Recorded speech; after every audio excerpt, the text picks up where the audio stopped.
我们世界各地的莲友们，大家早上好，阿弥陀佛。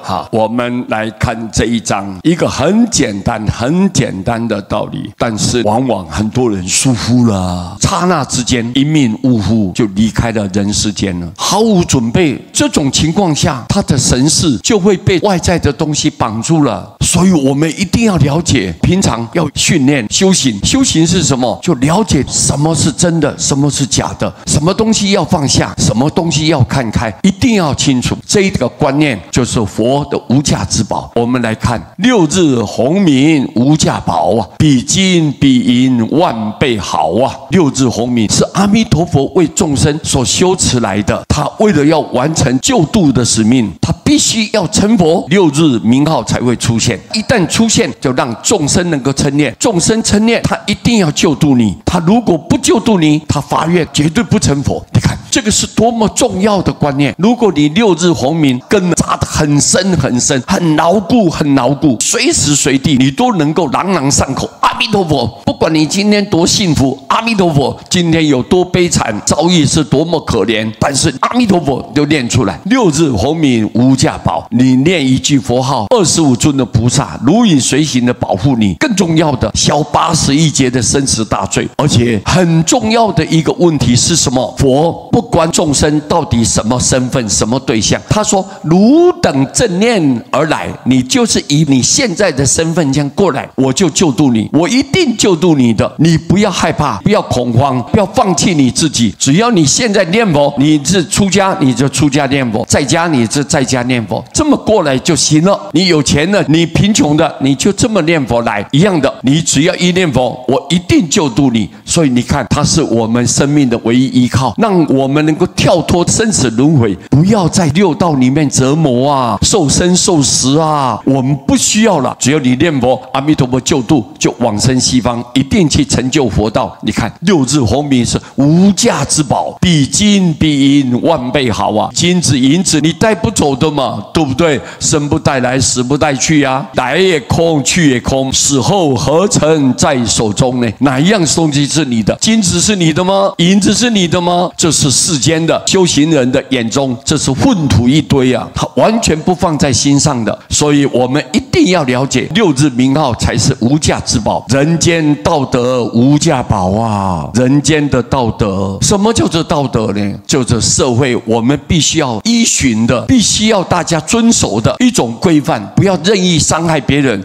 这叫道德，人间的道德是无价之宝。如果大家遵守道德，社会和谐，人与人之间相处会愉快，不会去彼此伤害，不会陷害，不会欺骗，这样我们的社会就一片祥和。所以人间遵守道德是无价之宝，比山比岳万倍高啊！山是我们一般的山，岳呢是最高的山，比那种最高的山还高，万倍以上的高。只要你遵守道德，你的人品就高了，你的德行高了，所有龙天护啊都来护持你，你的福报一直不断的提升，智慧不断的增长。所以你看，人间道德无价宝，比山比岳万倍高啊！我们一定要知道，道德是最重要，大家都要遵守。你偷拿别人的东西不道德啊，你偷听别人的消息不道德啊。我们不应该去侵犯别人，伤害别人，这叫道德。这个道德非常重要，也就是要我们社会大家都能循规蹈矩，人与人之间一片的和气，社会会更加的和谐，大家同时进步，过得很安心，过得非常幸福安乐，非常重要。阿弥陀佛。